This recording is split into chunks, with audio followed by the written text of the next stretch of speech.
शहीद होने की बात कर रहा हूं। आईजी एडीजीपी शहीद नहीं हुए, आत्महत्या की है। अंतर समझिए। अमित कपूर को और नरेंद्र बिजानिया साहब को, इनको फंसा के और कहो भाई ये दो बलि के बकरे हैं, इतना आसान है नहीं मुख्यमंत्री महोदय। कान खोल के वहीं पुण्य को लेकर के कुछ लोग इस वक्त सोशल मीडिया पर वायरल होने के लिए कह रहे हैं कि उन्हें जिंदा रहना था, उन्हें लड़ना था।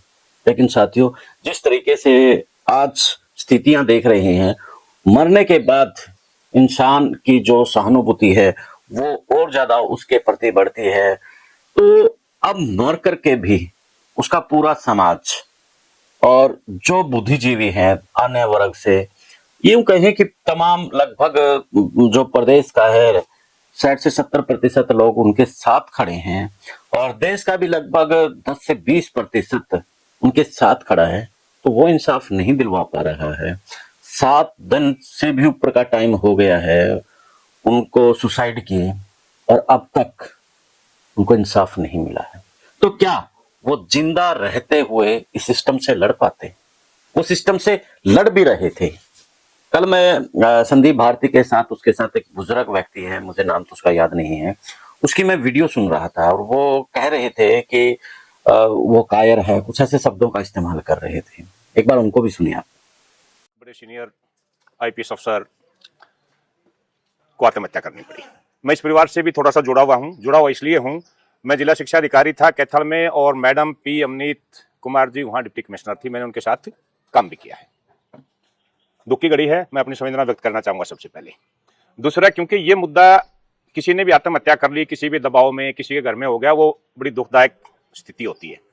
लेकिन जिस तरफ मुद्दा जा रहा है उस तरफ ध्यान दिलाने के लिए सबसे पहले मैं ये बताना चाहूंगा कि इस दुनिया में आत्महत्या का सिद्धांत डॉक्टर इमाइल दुर्खिम ने दिया था, जो एक जर्मन आर्मी के डॉक्टर थे और वो देश की हर यूनिवर्सिटी में पढ़ाया जाता है। अगर या तो वो सिद्धांत गलत है तो उसको बंद किया जाए या इस आत्महत्या के ऊपर दोबारा विचार किया जाए।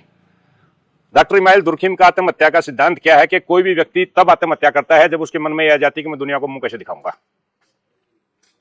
इसका मतलब कुछ न कुछ ऐसा हुआ है जो एडीजीपी साहब को ये शर्म आने लगी कि मैं दुनिया को मुंह कैसे दिखाऊंगा।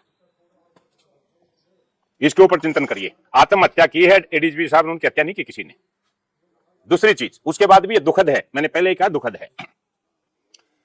दूसरी चीज, इसका कितना राजनीतिकीकरण किया गया। देश की सीमाओं पर कई हजार जवान कुर्बान हो चुके, वो जिस भी पंथ से हो, जिस भी धर्म से हो, जिस भी संप्रदाय से हो, उनके फोटोज रख के और उनको श्रद्धांजलि दी जाती है। शहीद होने की बात कर रहा हूं। आईजी एडीजीपी शहीद नहीं हुए, आत्महत्या की है।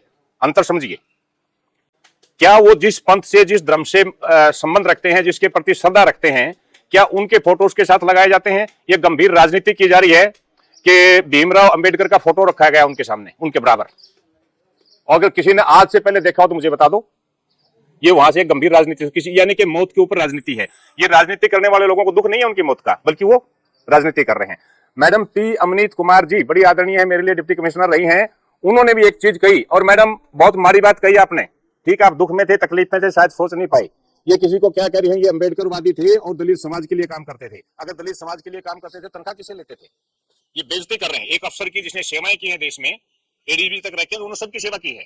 उसने ये नहीं देखा कि दलित आ गया तो उसका काम करेंगे और बिना दलित का नहीं करेंगे। सबके लिए काम किया होगा अफसर ने। क्यों बदनाम कर रहे हैं उनकी आत्महत्या के बाद कि वो दलितों के लिए काम करते थे? वो दलितों के लिए काम नहीं करते थे, सबके लिए काम करते थे। अब या तो वो झूठ बोल रहे हैं और सचमुच में दलितों के लिए काम करते थे, तो फिर इतनी आतंकवाद मचाने की जरूरत ही नहीं है। विचार करेंगे, जो लोग उनको अपमानित कर रहे हैं, जो उनकी बेइज्जती कर रहे हैं, वो स्वर्ग में चले गए अपनी यात्रा पूरी करके, उसके बाद भी बेइज्जती करेंगे। दलित अफसर थे, दलितों के लिए। और ये स्टेटमेंट है, आप लोगों ने सबने देखी होंगी। इतनी बेइज्जती नहीं की जानी चाहिए किसी अफसर की। ये सब कहने वाले में पंजाब के जो पूर्व मुख्यमंत्री हैं, चन्नी साहब, काट दो बेटा इसका, वो भी यही बात कर रहे हैं। हमारे हरियाणा के पॉलिटिशियन भी यही बात कर रहे हैं। अरे क्यों अपमानित कर रहे हो आदमी को, क्यों जलील कर रहे हो? उसने सेवाएं दी इस प्रदेश को और तुम कहते हो वो दलित था और दलितों के लिए काम कराया करता। वो इस देश का अफसर था और देश के लिए काम किया करता। मैं ये मानता हूं, उसको अपमानित ना किया जाए। दूसरी चीज, एक बड़ा गंभीर विषय है, क्योंकि मैंने ज्वाइंट डायरेक्टर में, बेटा ये कह रहे हो, कई बार कमेंट्स आ जाते हैं, मैं ज्वाइंट डायरेक्टर रिटायर हूं, डिप्टी डायरेक्टर नहीं हूं। वो कई बार मेरे फ्रेंड्स के कमेंट्स आते हैं, तू वहीं बैठा था तेरा, और ज्वाइंट डायरेक्टर डिप्टी डायरेक्टर से बड़ा होता है। मैंने ज्वाइंट डायरेक्टर तक का सफर तय किया है और मैं हरियाणा में एकमात्र ऐसा अफसर हूं जो डायरेक्ट डिस्ट्रिक्ट एजुकेशन अफसर आया था। और हरियाणा में डायरेक्ट डिस्ट्रिक्ट एजुकेशन अफसर नहीं आया कोई। जो डिपार्टमेंट में थे वो आए मेरे बैचमेट के साथ। एक प्रक्रिया होती है। अगर एडीजीपी साहब को तकलीफ थी तो वो जो इनके रिप्रेजेंटेशन है उनकी कॉपियां कहां हैं? उनका रिप्रेजेंटेशन उन्होंने डीजीपी को दिया होगा जरूर, डीजीपी से भी शिकायत है, तब भी फोर्स में अब एक चैनल होता है, उन्होंने चाहे वो किसी को भी लिखे डीजीपी के पास गया होगा, डीजीपी ने नहीं सुनी तो उनके बाद उनका होम सेक्रेटरी होता है चैनल में, चीफ सेक्रेटरी होता है, गृह मंत्री होते हैं, मुख्यमंत्री जी होते हैं, तीन मुख्यमंत्रियों का काल हो गया, इसका मतलब तीनों मुख्यमंत्रियों को लिखा गया होगा, वो नहीं सुनते हैं तो गवर्नर प्रदेश का मुखिया होता है। और सबसे बड़ी बात, आईएएस आईपीएस हरियाणा गवर्नमेंट के एम्प्लॉय नहीं है, ये तो भारत सरकार के एम्प्लॉय हैं, तो इनका चैनल तो राष्ट्रपति तक है। ये बात हजम होने वाली नहीं है कि एक अफसर ने इन चैनलों को बिना अपनाए और वो इतने दबाव में आगे कि आत्महत्या कर ली। राष्ट्रपति तक जाना बनता था। जब ये नौबत आ रही कि लोग मारने के लिए तैयार हैं तो मर क्यों गई? लड़ना चाहिए था। अगर उन्होंने को तकलीफ थी तो उन्होंने अपने रिप्रेजेंटेशन दिए होंगे।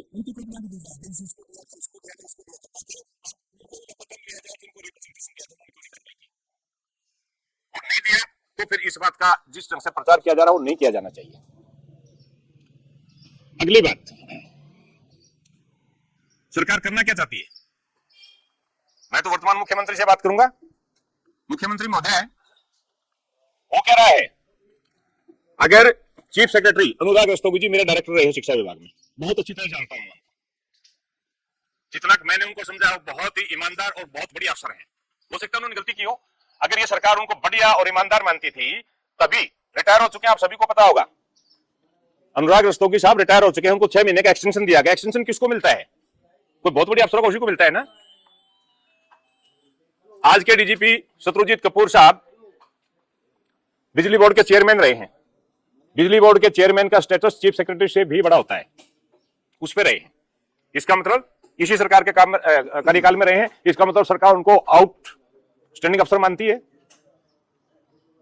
जब ये या तो ये अफसर बढ़िया नहीं थे और इतने बढ़िया थे तो कम से कम एक इंक्वायरी करवाई जाए। ये नहीं होता कि मरने वाला किसी के नाम लिख गया और उनके ऊपर रोलर चढ़ा दिया जाए।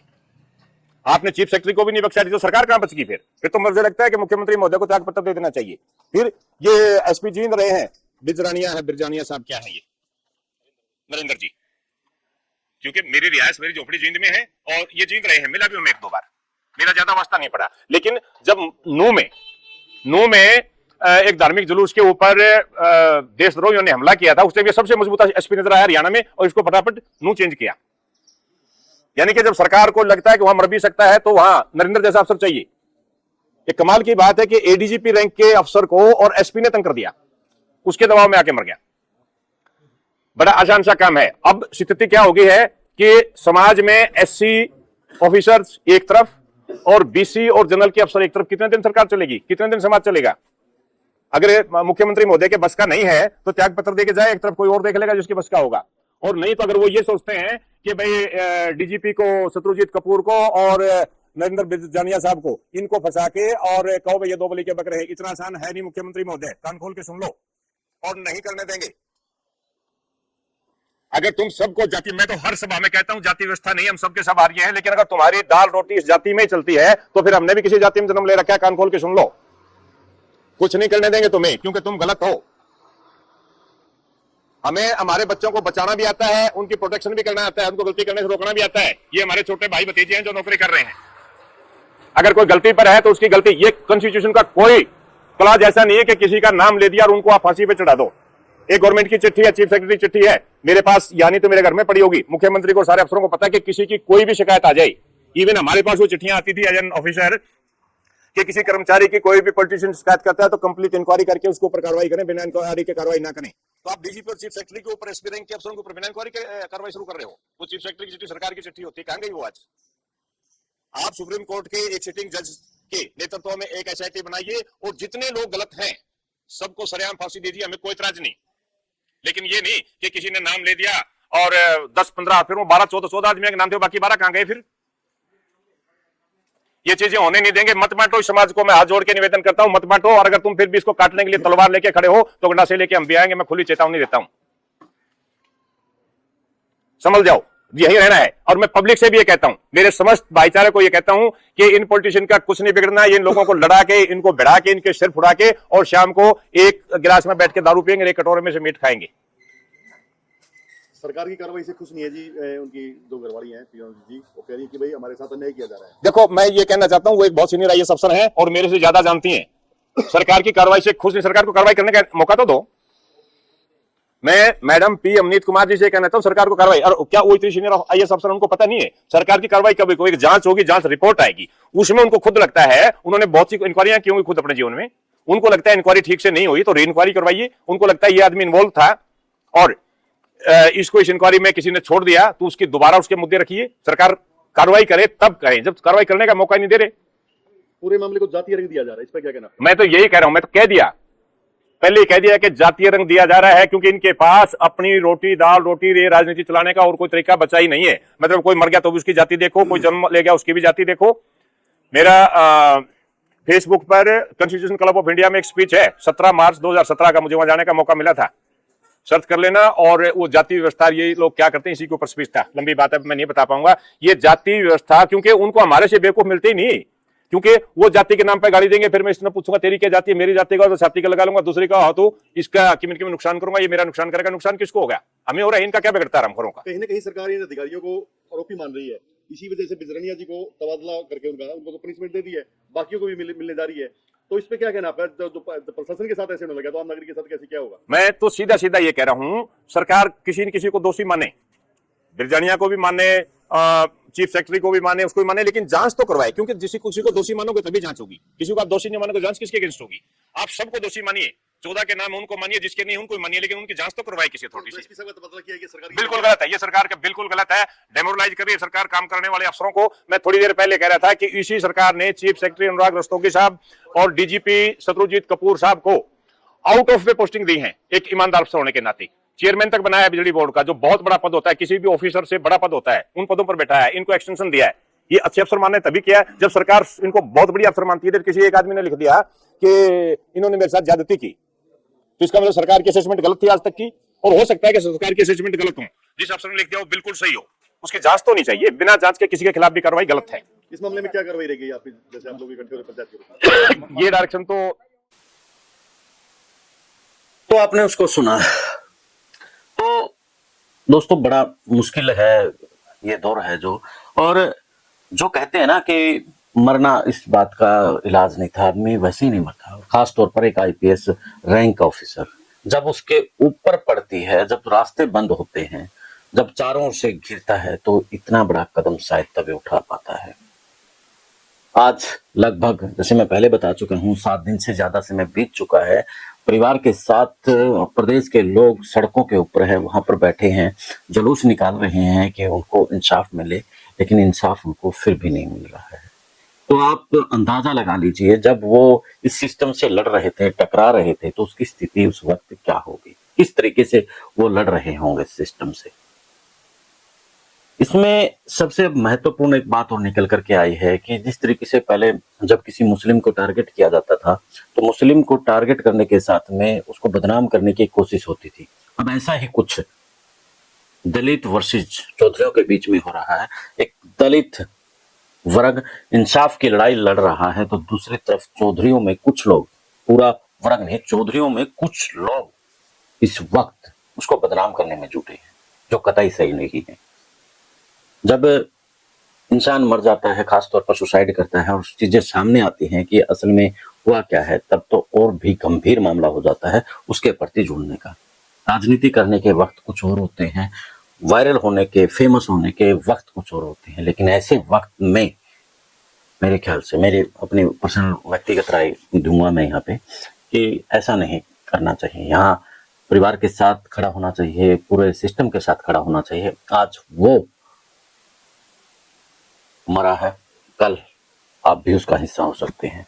कल आपके ऊपर तालियां लोग बजाएंगे कि कल ये मौत के ऊपर तमाशा बना रहा था, हंस रहा था, सवाल खड़े कर रहा था।